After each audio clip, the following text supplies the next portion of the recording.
whatever. So we are here, we are working, is recording. Okay, good. The document. Interview structure with Dr. Arnold. Here we are.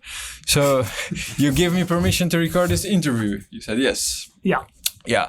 Introduce myself. So I'm a composer here at Codarts. I worked with the plants, if you remember, in Zeeland. You measured the resistance on yourself. Right, and you had an apparatus to convert somehow in the sound. Yeah. Oh, nice. That was really cool. I made the piece that I presented, and then I presented it here at Codarts, and they said, "Oh yeah, interesting subject. Maybe develop it more, and we give you some money to involve more people and collect data and buy equipment, blah blah blah." And I submitted the application, and they said, "Yeah, it's nice. Okay, thumbs up. You have 6 months to do it." 6 months. Yeah. So how many months are gone already? 1. Oh, not too bad. Not bad. Yeah. And 1 month for the design. Yeah. Or I decide. I don't know. On timeline. Yeah. And I decided in this project to involve different perspective in my artistic practice: scientific, sociological, artistic, as I said. And technical. Yeah. So I'm something like that. Needs to be related to music, or? Yes. Yeah. All of this. So my research question is, maybe I wrote it here. No, my research question is, how can I make a multidisciplinary performance raising awareness regarding ecological issues? That's the main subject. That's broad. Yeah, and I have sub-questions for each one that I interview. I see. So for you, the sub-question of today is, how can I inform my artistic decision based on scientific research? This is the second interview with the scientist. I already interviewed Dr. Sergio Muniai last week. Maybe you know him. He is plant biologist at the Erasmus. Plant biologist at Erasmus? Yes.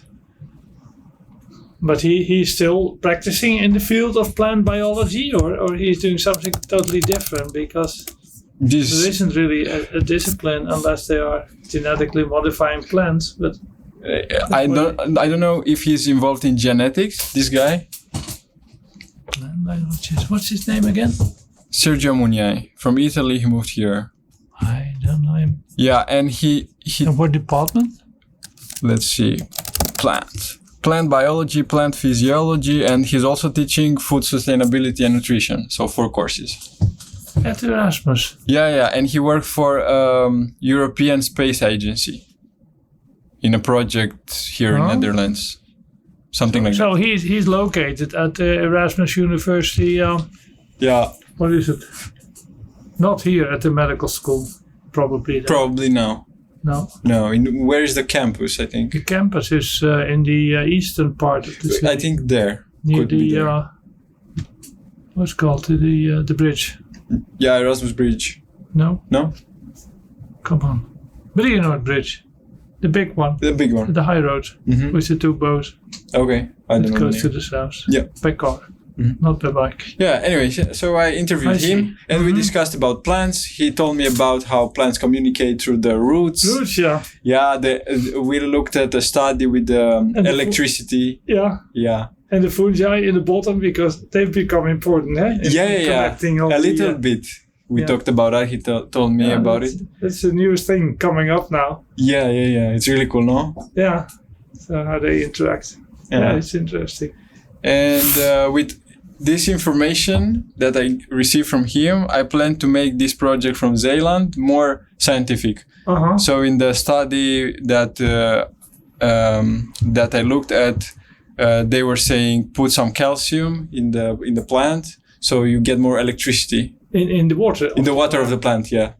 Yeah, because it's conducting ions, eh? Yeah. It's positively charged, the calcium.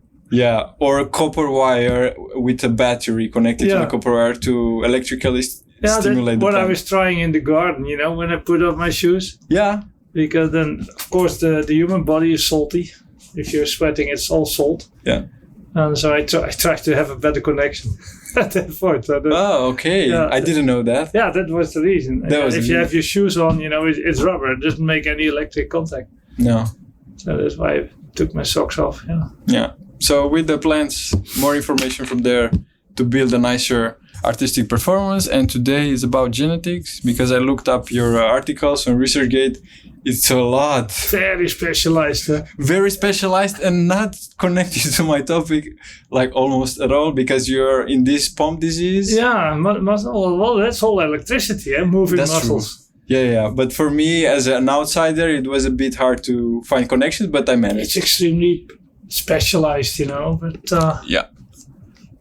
But it has to do with electricity and your neurons in the brain, it's all conduction of signals. The nerves, they steer the muscle. Yeah. Without nerves, no muscle contraction. Without muscle, no muscle contraction. And the muscle contraction itself is driven by ions. It's all ions. Sodium and sodium, mainly. Yeah. Calcium, of course, also. Maybe I show you something cool about this. So this water doesn't conduct anything unless you put salt in it. Okay. And your body already has salt. Oh yeah. It's sodium chloride, 0.9%. 0.9? 0.9%. Okay. So that is grams per gram. Wait a minute. Yeah, per 100 gram percent it is, So 0.9% sodium chloride. Yeah. By 100 gram body weight. Okay. And they call it physiological. Physiological. So the 0.9% is physiological salt. Physiological salt. If you lower the percentage, you become hypotonic. Yeah, and hyper. And hypertonic. So if you increase the salt, it retains the water. If you lower the salt, you lose the water. Interesting. Yeah, and it's driven by osmotic pressure. So it goes from high to low, always. Okay. The water flow. Okay. This is a study with the plants.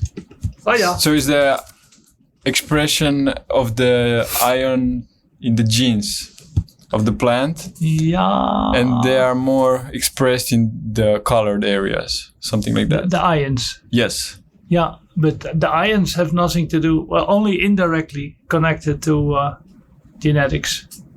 Yes. Because based on the genetic information, you can only produce proteins. You cannot produce anything else than proteins. So then the proteins are doing the work. So you have two types of proteins. Structural proteins. They make the structures in the body. They make bone structure, cellular structures, everything that has a structure. Yeah.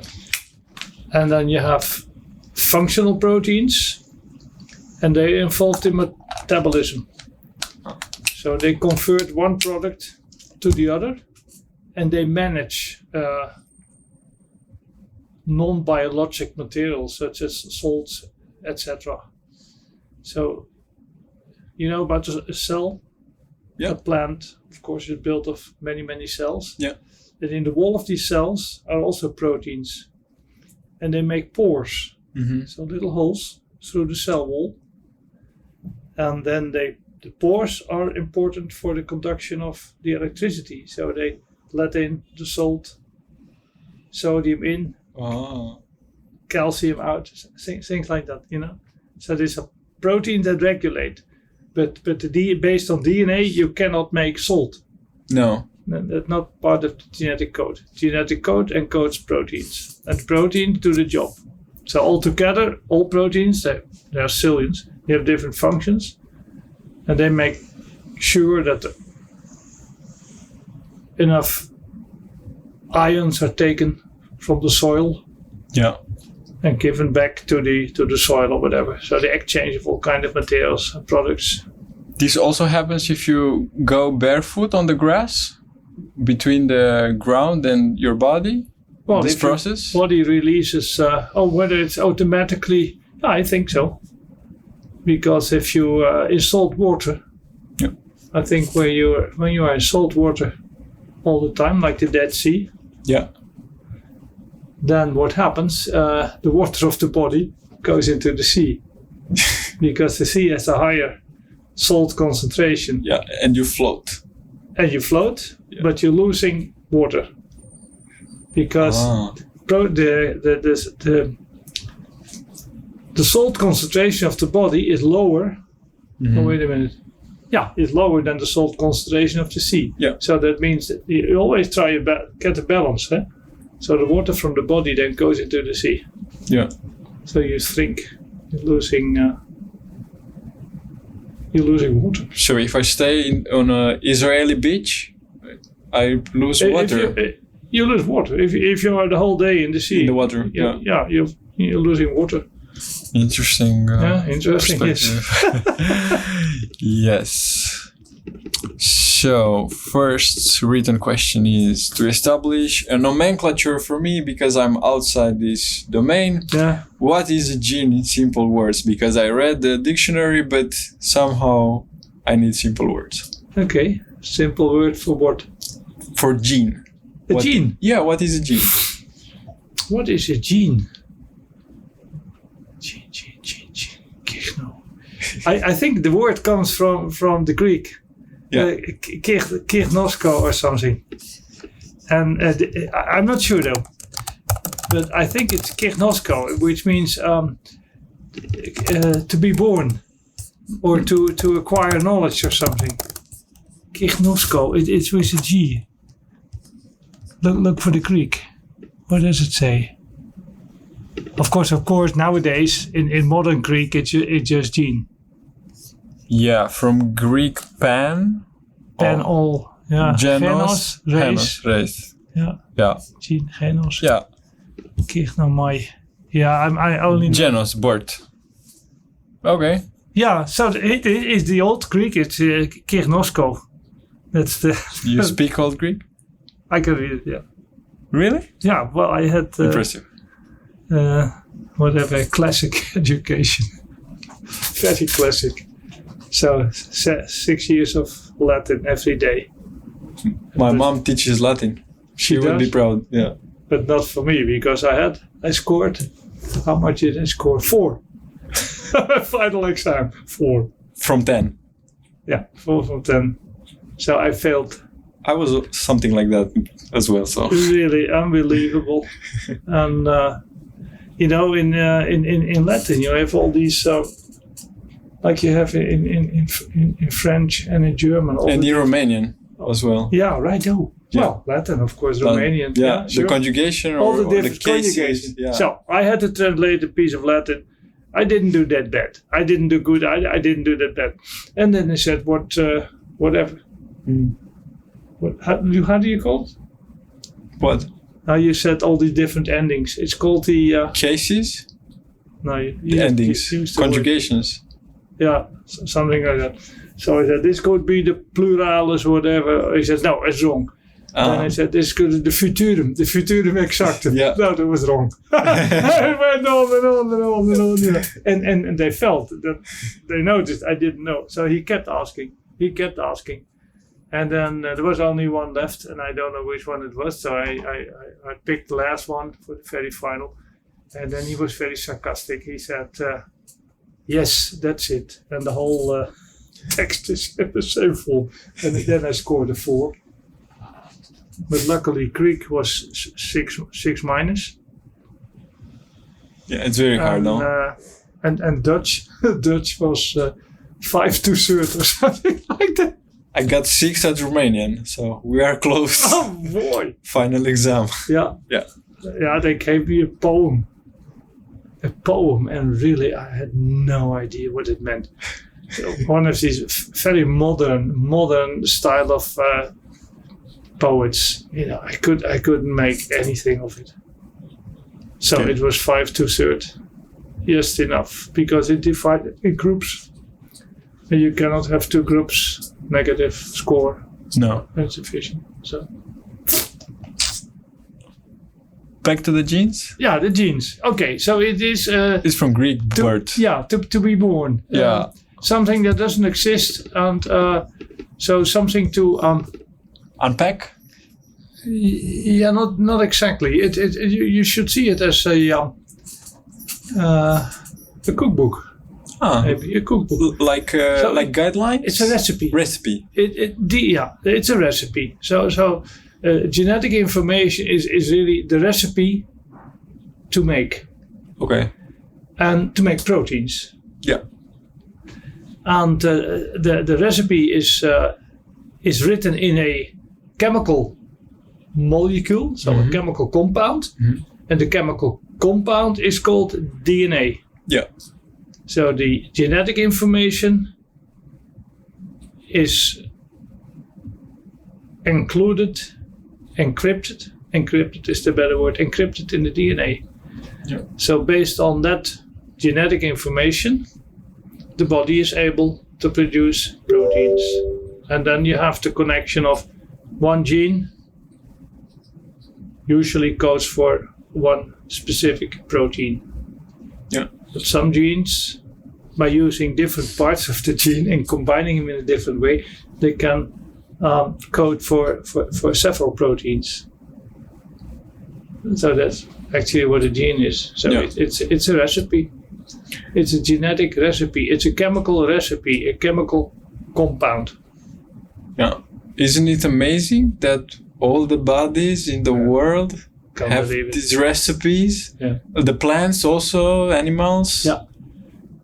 It's unbelievable, no? It's a common thing. Yeah, it's unbelievable because if you compare all the different species, from crabs to human being to elephants, and it's unbelievable. And of course they have different set of genes, huh? And but mice and man, for instance, aren't that different. No. And I think that mice may even have more genes than human beings. But it's just how efficiently you use that. And of course, maybe it's more difficult to make a fly than a human being. I don't know. Okay. Because we think that we are superior. Huh? Yeah. So, like a human being is the best you can make, but not necessarily so. I mean, there are other species, of course, that are more complicated than human beings, I think, but they don't have enough brains. So we have the voluntary action because of the development of our brains. And consciousness. Consciousness, comes from the brain. Yeah. But animals, they pick their prey also by a kind of mechanism in their head. Just by listening, by seeing, by smelling, by hearing. Yeah, to me it points like to something bigger than us. All of this, I think. That's my opinion. Yeah. I mean, there are so many things that our human brain doesn't understand, and not the least, not the smallest. I mean, if you look at the sky at night, here you don't need to because it's always cloudy and it's too much light and you don't see any stars. Yeah, but in Zealand too. I mean, when we came there 25 years, 30 years ago, you could still see at a dark night, you could see the Milky Way. Yeah, and now now it's if polluted. you try, you don't see it any longer because of too many lights. Yeah, light pollution. There. But if you see the Milky Way, unbelievable. It's unbelievable. It's unbelievable. In dark areas, the national parks in the United States, that's when I saw the Milky Way for the first time. I was stupefied, How is it possible? And now all the information that comes in by the what is it, the new telescope, James Webb telescope. He's trying to understand and try to rationalize, but it's really, for me, it's impossible. Yeah, because everything we do, like the information, how to make a laptop, how to program it, or a camera, or the speakers, all this information is more or less information from within us. The lens of the camera function like the eye, how the speakers work and how the headphones work. They're based on the information from the eardrum and stuff like that. Yeah. So we are mimicking something from nature with all this technology I and programming. think so, yes. Yeah. Yeah, because also it's how a wheel was invented, you know. If you would roll a chunk of wood, it would roll. So apparently you managed. How do you make it roll while you can still keep it? Things like that. I think so. It's but the human mind is very good in remodeling and rethinking. And of course now the artificial intelligence. Yes, there is one who can write music now. Oh yeah? Yeah, I say write a small jazz song to me and say but you can see it how it runs like through the music, the seconds. It's thinking. Oh, interesting. Yeah. Or an essay for the high school kids. Yeah. So they can say write an essay about genes. And then you can see genes are blah blah blah, and he writes it. Yeah, it takes it from different parts. Yeah, from internet. That is it's called ChatGPT or something like that. Yeah, ChatGPT. Yeah. That's unbelievable. You know how to use that? Yeah. Yeah, I don't. I don't want to know. I don't need it. Yeah. So, what kind of genes are there in the human body? Well, there's only one gene actually, or one type of a gene, and that's the composition of the DNA. And so there aren't different types of DNA. So just one type of DNA. Yeah. And it's amazing actually when you would see the whole recipe, you know, because it goes on and on. It's continuous. It's not that you have different pieces of information just swimming somewhere in the sodium chloride or whatever. But it's one big string. How can you see it? With the microscope? Yeah. With an electron microscope you can see it. Yeah. And how small is it? You can see, even with a light microscope, you can see chromosomes. Chromosomes. You know what a chromosome is? It's part of the DNA, no? Is it the string? But how it's wounded? Because it's an enormous. Please tell me. It's an enormous length of DNA, you know, and if it needs to be organized, because otherwise, you know, because if a cell divides, you need to amplify, so you need to double the DNA, and then make sure that one half is going into one daughter cell and the other half in the other. And if it is a very big mesh, you know, entangled, how you decide what's going where. So these long strands, they are curled up into a structure. Yeah. And the structure looks like a pin cloth. And that are called the chromosomes. And they are called chromosome. You know why? Chromos means? Chromos is, if you translate. Chromos. Chromatography. No idea. Color. Color? Color. It's color. Color. Colors. Okay. Kleur. Color. Like paint. Color. Color. Chroma. Okay. Yes, now you're there. Yeah, I get it. Okay, then you get the soma. So. Chromosome. Soma is? Somatic? Somatic is? The body. The body. Colors of the body? No, it's a colored body. And why is a chromosome called a chromosome? Because when they saw it for the very first time, they took a cell that was dividing. Yeah. And then to see something, they added some paint. And all the chromosomes, the little bodies, they didn't know what it was. No. But these were little things, little dots they could see through the light microscope with all these different shapes, you know, the Y and the X and whatever. They could see through the chromosomes and say, oh, what's this? It's a stained body, a stained something. Ah, okay. And then, of course, you want to be intellectual. You call it the chromosome. Yes. But it's no more than the stained body. And so every stained body, then, you have 22. They have part of this DNA code. So part of the DNA strand. And it's winded around balls of protein structures to keep it in shape and to pack it very densely. And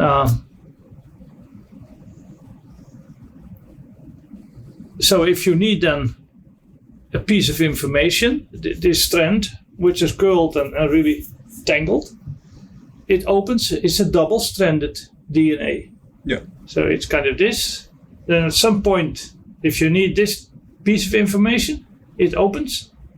It makes quickly a copy of that area, and then it closes again. Wow.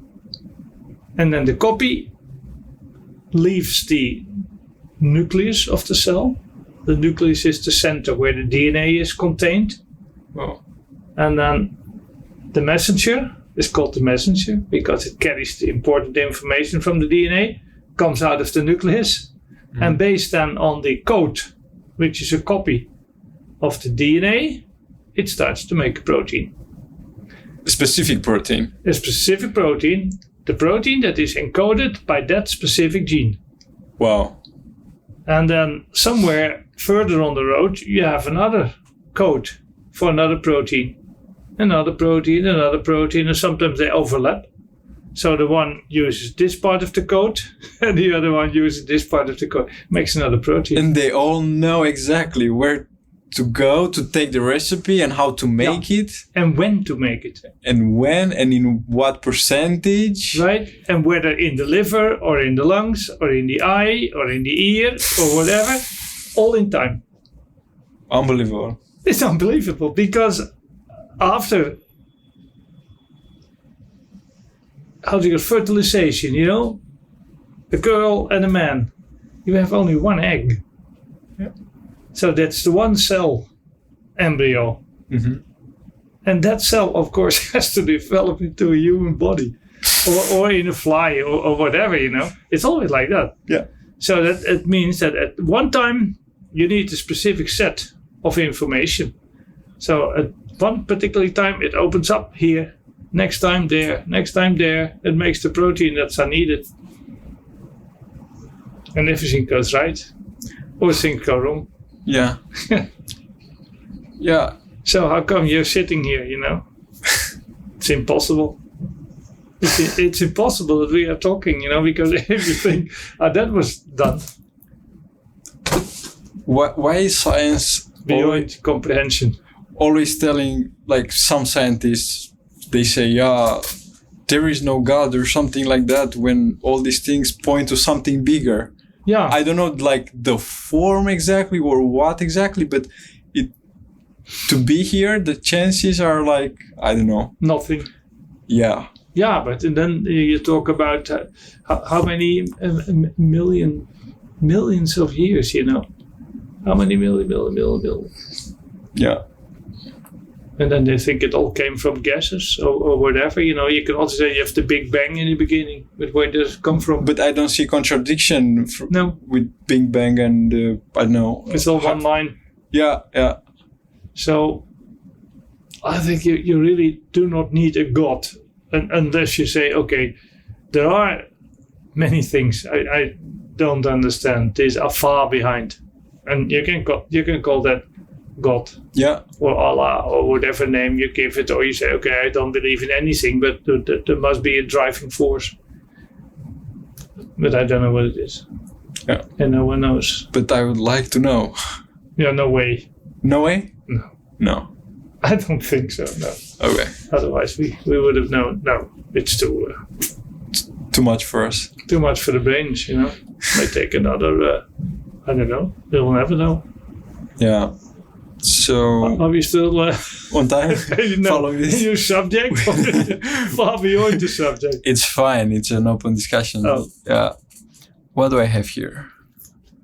How are genes different in humans than plants or animals? I wrote. Not very different. Not very different. No, because the system is the same. You have a code, a letter code. And it's a chemical compound. It's the same material, It's not different. It's just different messages, different information, and different sets of genes. And how many strains are there? So it's a big strain, like the DNA? Yeah.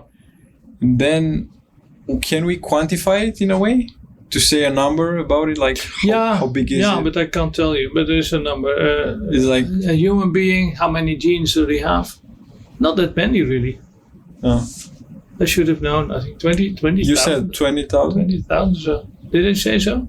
I don't know. You said something in the beginning about 20 something. Maybe look it up. How many genes?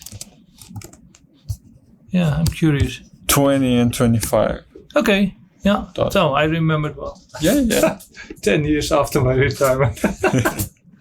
So that's not many. Because now look up how many genes a fly. I'm curious. It could be more than human being. 15. Oh, less. And a mouse has more. I'm pretty sure a mouse has more.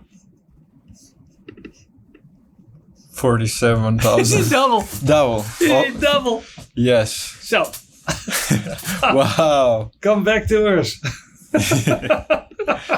Unbelievable. Yeah, that was the big surprise actually, because everyone expected that human beings, the most brilliant species ever created by God, will have like the most. the highest number. Highest number, yeah. Yeah, and it was true. No. It's just our thinking that is very anthropocentric. We think about ourselves. Yeah, of course. Yeah. Okay, what next? So what genes do you need to make music? We will arrive at that. We'll arrive at that. Now it's like, what do genes tell us about disease? What do the genes tell us about disease in humans? Oh, disease. Yeah. Oh, yeah. Oh, a lot. About primarily inherited diseases. Because, of course, there are diseases like COVID. That's not inherited. No. That comes from outside. You can have a flu from a virus. Yeah, that's outside your body. And you can get a trauma, an accident, or whatever. So those type of diseases are not genetically determined. No. But some people are born with an aberrant or a mistake. I call them mistake. That's easy. It's a mistake in the letter code. Mistake in the DNA. And if there is a mistake, even a very little mistake, if one of these pieces of information is incorrect, then you make an incorrect protein. And you may make a protein that doesn't function properly. And then you're losing a function. So if this is a protein involved in seeing, then you may lose sight. A protein involved in hearing, you may lose. How do you call it? Hearing. Hearing, yeah. And can we correct the mistakes? No, not yet. Not yet. People are trying. What they are trying, two things. You can try to fix the mistake. But then, as I said, you have all this genetic information. And somewhere there is a mistake. Look at it, you have all these houses in the Netherlands with all the addresses and all these people. Mm-hmm. And one number is wrong. In the whole country? In the whole country. One number is wrong. A 6 instead of a 7. Wow. Can you find it? And can you correct it? People are trying now. And the way they are trying is they say, okay, there it is. I know where it is. I know what it is. Can I correct it? But there are 20,000 genes, So how do you find it? How do you correct it? And since it's genetic, the mistake is in every cell of the body. Yeah. Because it's in the embryo. Yeah. It's inherited, genetically determined. So then they're thinking about adding a little piece of DNA that overlaps with the section where the defect is. Mm-hmm. And by inserting that piece of DNA, which looks very much like that one, into a virus, they try to get that little piece into all cells of the body. Mm. And then the little piece, since it is complementary to the mistake, mm-hmm. the idea is that the DNA will open and that correct piece will slip in. Mm. And then they have enzymes that cut it and they cut it. They release it and again. they fix it. Yeah. So they replace actually, but that is very fancy technology. It can be done outside of the body in a culture system with cells. It can be done, but it can't be done yet in the human body. But what you can do, if you say, okay, this is a defect in the gene, okay, let it be defective. I will add completely new gene. Yeah. And that's being done.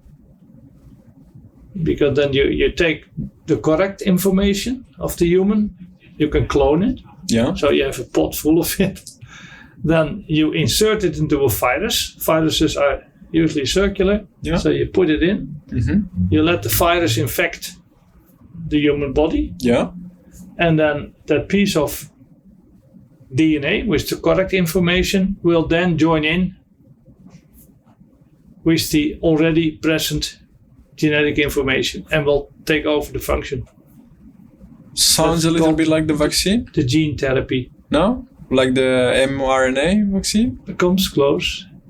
Yeah. Yeah. Yeah. I think yes. Because it's well, yes. I don't know, you know. No, but it comes close because there they add in the virus, a piece no? of piece of genetic information, and that piece of information makes a protein, and then the protein is foreign to the human body. Yeah. So the human immune system is, that doesn't belong to me. No. It's not own. And then you have the immune system and attacks that piece of protein. Yeah. So what they've done is the virus has spikes. Oh, you've read the story probably. Spikes on the surface.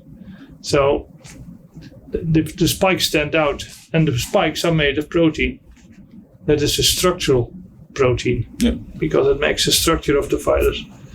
And then so they've taken a piece of genetic information, coding for a protein in the spike. Yeah.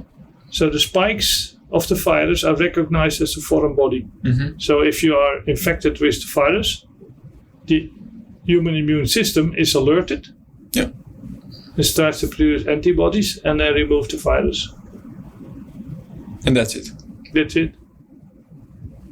And then these viruses, they are clever because they continually Mutate. mutate. Yeah, that's the word. They mutate. Yeah. So then, of course, when a little mutation, a little variation is still recognized by the immune system. But if they really mutate or make a completely different protein that's not yet recognized by the immune system, you can again become infected.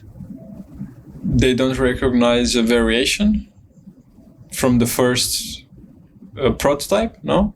But at first, no, because you have not yet been in contact with the new virus. With the new one. And you did not make a vaccine with that piece of information. So you need like 20 vaccines? Yeah, something like it. And that they say, at the end, the virus will always win and will kill the human population. Because they divide much faster than our humans. thinkings. Yeah. Yeah, a human, I mean, the generation time is 20 years or so, whatever. Yeah. So we cannot mutate easily, but viruses can. Okay. They mutate and then it's survival of the fittest. Yeah. So next question is about the marine gastropods. So they are important indicator in the ecotoxicological impact of contaminating agents in waters. Marine gastropods. Gastropods. Those are pods is pus podos, eh? That's food. Yeah. Pedestrian. Yeah, it's the snail. And gastro is the stomach. Gastro. Yeah. Because the stomach of the snail is. Oh yeah, gastropod. Oh yeah, well, makes sense. There's a gastropod. Yeah, I like that so much because I was, of course, my knowledge of Latin and Greek was very poor, but it helps me a lot, to understand these things because I simply translate. Yeah. And then what could be a gastropod because I didn't hear about it before. Oh, really? No, I didn't. No, I didn't. What it was? Great. No, I was just translating. I said, Great. gastropod. What could it be? Well, It's an important indicator of the ecotoxicological impact of contaminating agents. So they look at the DNA and how much damage is it, and they say based on the damage. I can see that. Yeah, the water, how it is affected. Yeah, because these gastropods, like mussel, Yeah. and what else do you have? Mussel and oysters. Oysters. Yeah. They float in the water, or they are attached to whatever. Yeah. And they filter the water. Yeah. So by filtering the water, they take all the chemicals or whatever that are inside the water stream. They collect it. Yes. So they are exposed really to all the chemicals, and the chemicals affect the DNA. Yeah. So then that's what they call DNA damage. Yeah. The question is how are human genes affected by air or water pollution? For example, the Rotterdam port is very polluted. Yeah, but it's the same, because the DNA of the gastropod has exactly the same structure as the DNA of the human body. Yeah. That means that indeed it's an indicator. So Also for us. Yeah. Yeah. It's not that, these are the oysters and the gastropods. It doesn't harm me. No, it will harm you. If it harms the gastropod, it will harm you. Because your DNA is the same. But of course, you have to drink the water first. Yeah. The polluted water. Not this, I hope. I hope so. So how are human genes affected by air? Water pollution. Well, the same way. Yeah. The same way as any DNA of any species is affected. Yeah. And it's chemical again, because the DNA, the gene, is a chemical structure, and another chemical can interfere with the DNA, and then it can induce a mutation. So the DNA damage is the same as introducing a mutation in the DNA. And if you are in the sun, it's UV light. The UV light the light interacts with the chemical structure of the DNA, and induces DNA damage, leading to cancer. Even just a little bit of UV interaction, or well, not a little, but it's with everything. If you have too many beers, what's wrong? A couple is fine. Yeah, I get it. This leads to an article that I read. It was about how inherited genes is one thing. You can have these mistakes that we talked about, but then the nourishment makes a difference. Something like that. For example, you can have the good genes and be under how do you call that, malnourished. Yeah, and then you create damage through this or through other chemical pollutions. So you can be born with the right genes, but with the wrong in a wrong environment, that could go wrong for you. Yeah, no, like sitting in the sun with the UV light, because the genes are fine, no problem. But the UV light destructs the DNA, so causes the damage. And that's the same with other type of toxic products. They interfere with the DNA, or they, DNA is continuously damaged, human DNA. But it's also continuously repaired. That's what they call DNA repair. Okay. So we have a system to repair the mistakes. So most mistakes are repaired. By itself. By yeah. The mutation is recognized by a DNA repair system. Okay. And the DNA repair system involves a number of enzymes, proteins. Those are proteins again. So based on the DNA code, also in addition to all other kinds of proteins are made that are specialized in the repair of DNA damage. So if the DNA is damaged, these proteins are activated.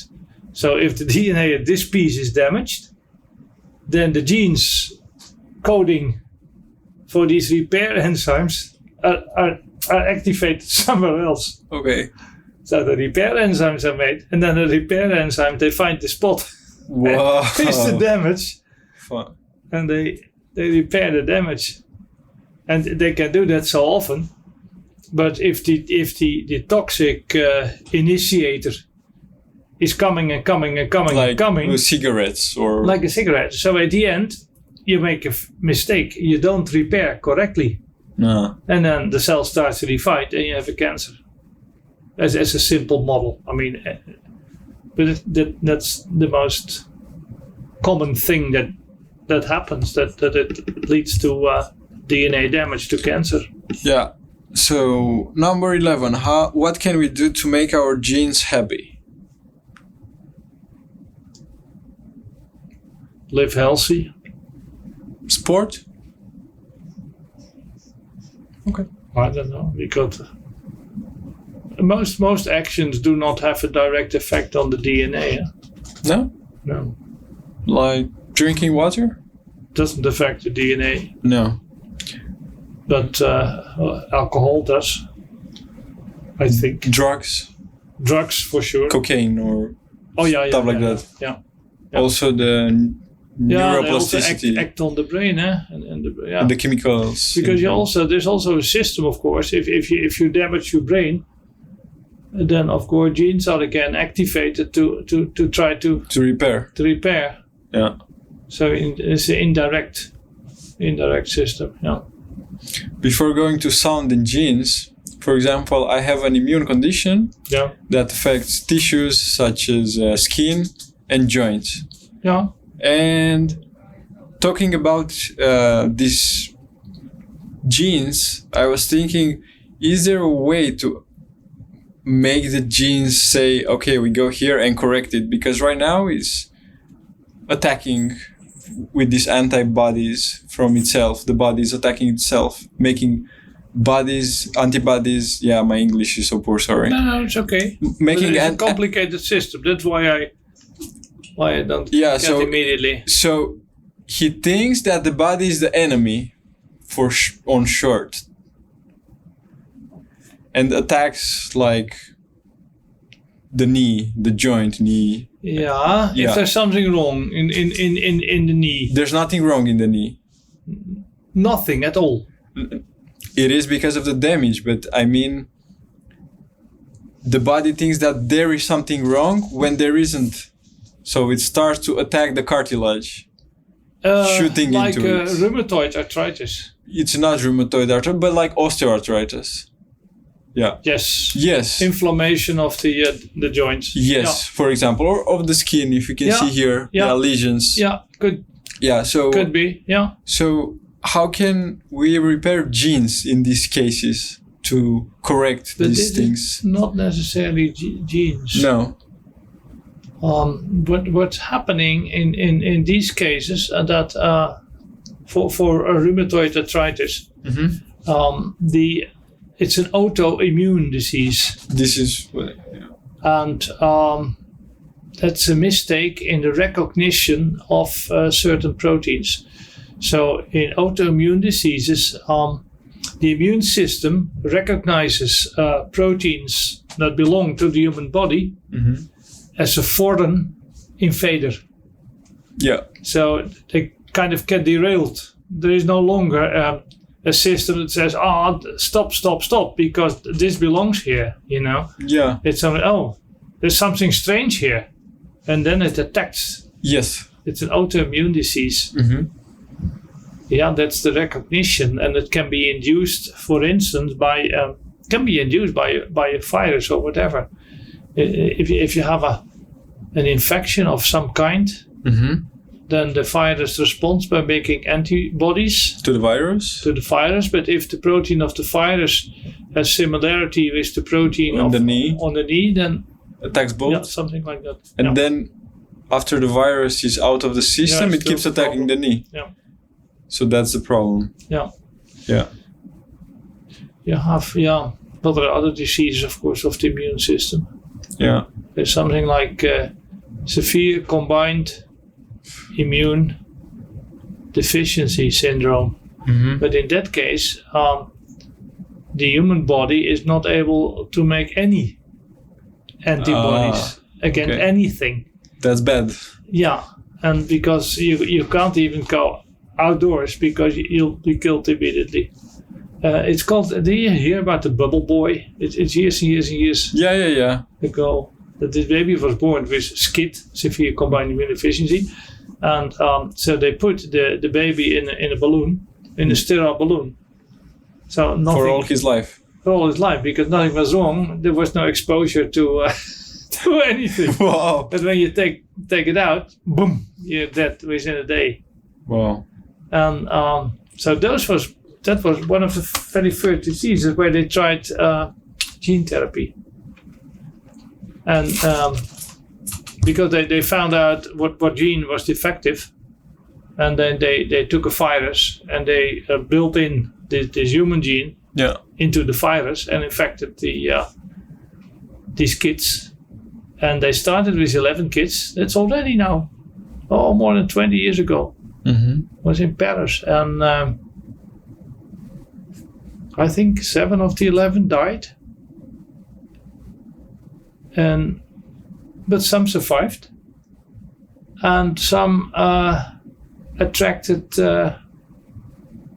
leukemia, because the white leukemia, leukos, the white, Greek again, so leukos, the white cells, the white blood cells. Yeah. Okay. You have the red blood cells. And you have the white blood cells, the leukocytes site for the cell. Okay. Myocyte is a muscle cell. Okay. Whatever you have. Myocyte. Now, anyhow, so the leukocyte is the white blood cell. Mm-hmm. They make the antibodies. Yeah. And so in those cells, the genes are expressed that make those antibodies.